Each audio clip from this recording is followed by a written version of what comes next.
Hello friends, welcome to Thiraikalam. இந்த வீடியோவில் பரபரப்பாக போயிட்டுருக்க கார்த்திகை தீபம் சீரியலோட ஒரு சூப்பர் ப்ரோமோன்னு வந்திருக்கு ஃப்ரெண்ட்ஸ். அதை பற்றி தான் பார்க்க போகிறோம். ஆமாம் ஃப்ரெண்ட்ஸ், நம்ம கார்த்திக் வந்து ராஜராஜன் மேலே எந்த தப்புமே இல்லை அப்படிங்கிறத ப்ரூவ் பண்ணிடுறாரு. அது மட்டும் இல்லாமல் பஞ்சாயத்தில் ப்ரூவ் பண்ண உடனே கலச பூஜையும் நடத்த ஆரம்பிச்சிடுறாரு. இதை பார்த்த சிவனாண்டியும் சித்தப்பாவும் அந்த இடத்த விட்டே ஓடிடுறாங்க.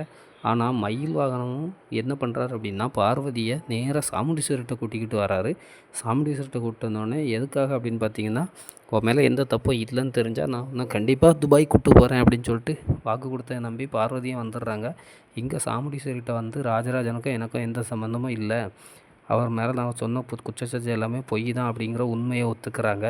இதை கேட்ட சாமுண்டீஸ்வரி ரொம்பவே ஷாக் ஆகுறாங்க. என்னடா நம்ம ஹஸ்பண்ட் மேலே எந்த தப்பும் இல்லாமல் தான் நம்ம அவரை கோவப்பட்டுனோம் அப்படின்னு சொல்லிட்டு. இதனால் கலச பூஜை முடிச்சு வர ராஜராஜன்ட்ட காலில் விழுந்து சாமுண்டீஸ்வரி மன்னிப்பு கேட்குறாங்க. இந்த இதுக்கு சம்மந்தமான யாருன்னு கேட்டு விசாரிக்கிறாங்க. என்ன நடக்க போகுதுன்னு அடுத்த எபிசோட பார்த்து தெரிஞ்சுக்கலாம்.